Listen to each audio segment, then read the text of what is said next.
Hey everyone, I hope you're doing well. I had an idea for a video series in which I'd play a game for about 10 to 15 minutes. It'd be the usual commentary and gameplay, but I'd also explain why I like the game in the process. This would be good for potential future videos in case I wanted to go through and play a full playthrough of the game, but it'd also let you guys give me feedback on, whether or not you like the game and what you think about it, because I don't want to play something that's too boring to watch. So, without further ado, let's get started with Sid Meier's Civilization Beyond Earth. This game came out about a week ago, so it's not exactly old, but I've enjoyed it since then. We're going to set up a game. So I have the difficulty on Vostok, which is moderate. I'm actually going to keep it there because I'm not very good at the game. Game pace is on standard, and that's the speed of the game, and map size is on standard for 8 players, which is actually pretty huge. Next we have to designate a sponsor. This is just picking your faction, and these are all supposed to be future iterations of modern day nations, so for instance, we have Franco-Iberia, which is France, Spain, and Portugal. We have Polyaustralia, which is, I think, Indonesia, Australia, that area, and etc. I'm going to pick the Pan-Asian Cooperative because their workers are faster, so obviously they're better. Not really. Next, I have to choose a colonist. This is just a starting perk for every city you have, so if you want to play an aggressive style, you'd probably pick something with production. I want to grow fast, so I'm going to pick refugees because more food means more people, and more people means more work. Funny how that works. Next we have to choose spacecraft. This is just a starting benefit that you can choose. Some of them are more long-term, like the tectonic scanner, which gets the ability to see certain resources. I'm going to pick retrograde thrusters because this let me pick a wider area at the start, so I have a better chance of plopping my city in a good spot, because if you've never played a Civ game before, you pick your own starting area, and then you expand from there, you build more cities, etc. with the ultimate goal of being whatever you want the game to be. For instance, I want the game to be domination, which is just everyone, or the winner must win by destroying everyone else, because that's the most exciting way to play the game in my opinion. Finally, you get to choose your cargo. This is just another starting perk, and you can pick something to help you get your foot off the ground. I like starting with weapon arsenal because having a unit of men with guns is really good for defending against aliens because, spoiler alert, there are aliens in this game since it is Beyond Earth. And the other ones are pretty good, but I like having soldiers, so let's hit the start button. Okay, the game's loaded up and ready to go. I'm just going to read the first 2 sentences of this excerpt. It says, "On Earth, the Pan-Asian Cooperative was great. Out here, we will be better." Indeed. Okay. So again, if you're completely new to the Civ games, let me first point out that there's black fog of war bars here that disappear when you look at them every time you start up the game. But as you can see here, in this red area, I can actually pick my starting area. It's important to pick a spot that's surrounded by a bunch of these little circles. The apple is food, the socket is production, and then this energy bar is, well, energy. The best way to explain it. I'm going to pick my city right in the middle, right here. So we're going to watch it land.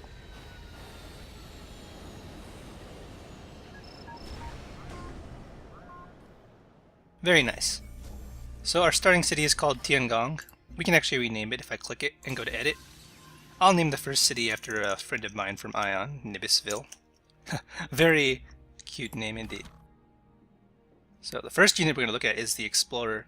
This guy goes around the map and finds things at a pretty good speed because he ignores getting slowed down by things like forests, which are these trees here. They don't really seem like trees, but basically they slow your units down so they can only move 1 tile at a time. And as you can see here, I can move multiple tiles.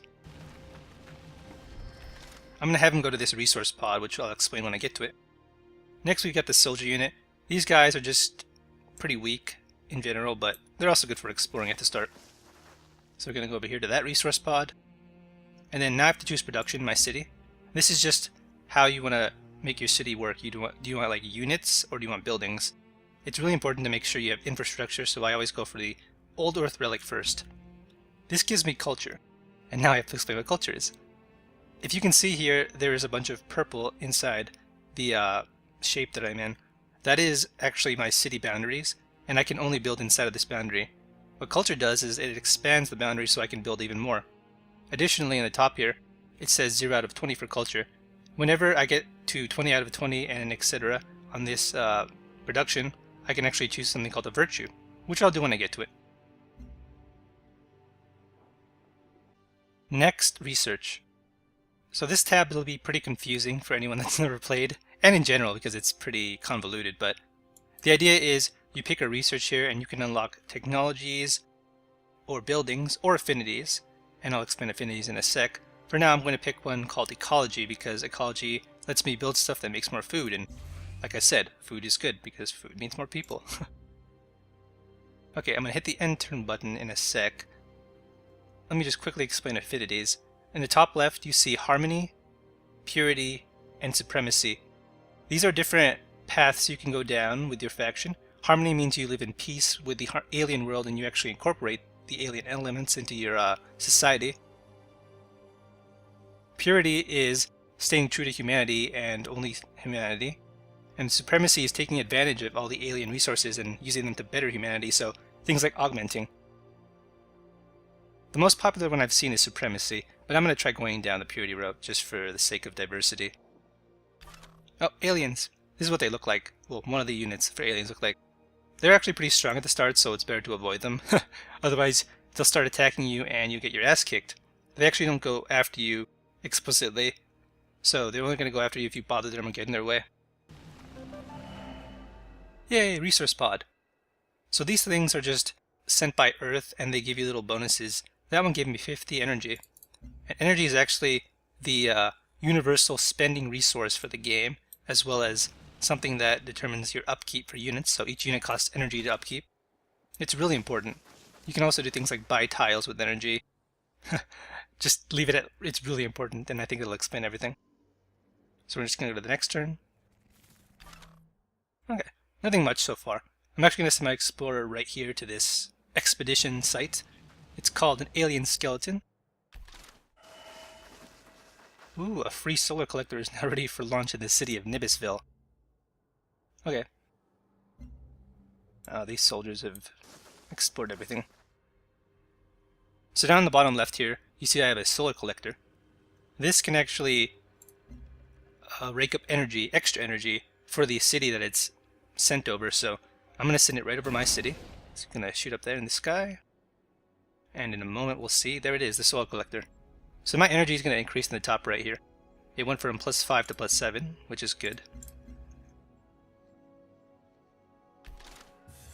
Oh, I'm surprised none of the other nations have arrived yet. It's okay, it gives me more starting time.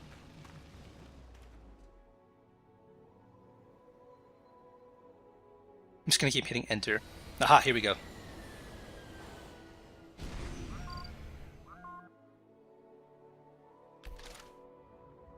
The temple doors of the Protectorate are open.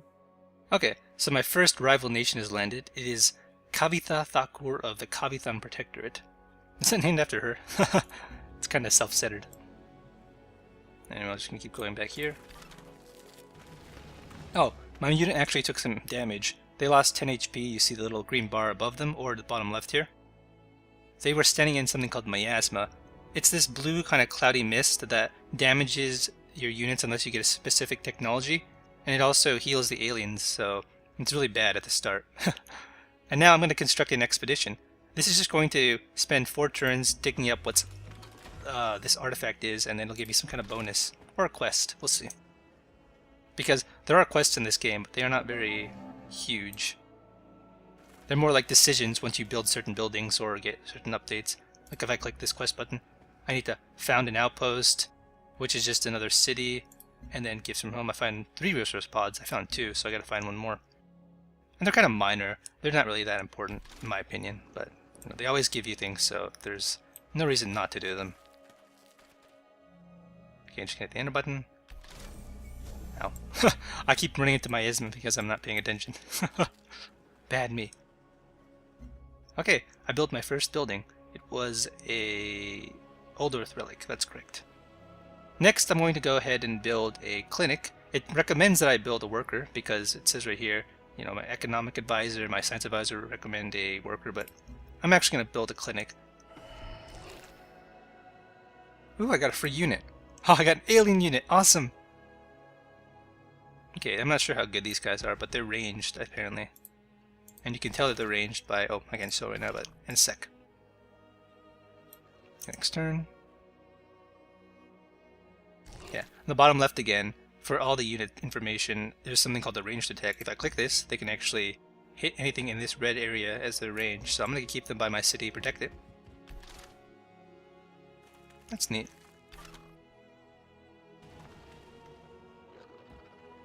And the reason I wasn't building a worker is because I'm about to get a cultural benefit, which I believe lets me buy a worker for free with the virtue. And I didn't explain what virtues are, but basically every time you get the max cap of culture, you get to get one of these free perks. Oh, and I won't be able to get a worker for a while, but that's all good. Okay, so here's an example of a quest. The text isn't really important. What's important is the effect. This one's not really a big deal. It doesn't actually give you anything, but I'm going to pick ignoring the outbreak of Earth-like things because it gives me purity. That's what it is. Wow. Having the speech trouble right now. Oh, I completed quest 2 and I got 5 cultures, so I automatically get to buy a virtue for free. Yay! I'm going to build under the prosperity tree first because I need more food. I need more people. To the left of the city here it shows the population, which is a 3, as well as the turns until you get another person in your population, so 12. It's going to take a while, but it'll happen eventually.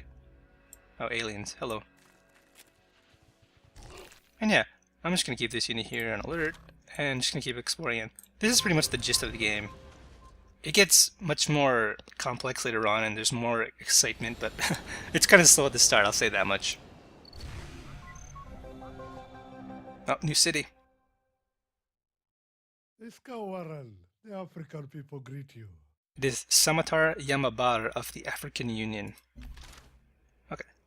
And yeah, it's slow at the start, but once you start getting the technology and the units, then suddenly it becomes much more exciting. I like the game though because I like strategy games and or turn-based games, and this is definitely one of those. Okay. Oh, I got another free culture. So I'm going to do my quest decisions real quick. I want purity. I'm just going to check that. And now I can develop another virtue because I discovered a resource spot. And here's the reason I didn't pick a worker like my advisors recommended, because I get one for free. So yay! And this little guy, he can go around and start building things on my tiles, improvements that give me certain benefits. So, for instance, it tells me to go here and build a plantation, and I'm going to go ahead and do that. It's going to give me +2 food, as it shows in the bottom left. Ta-da!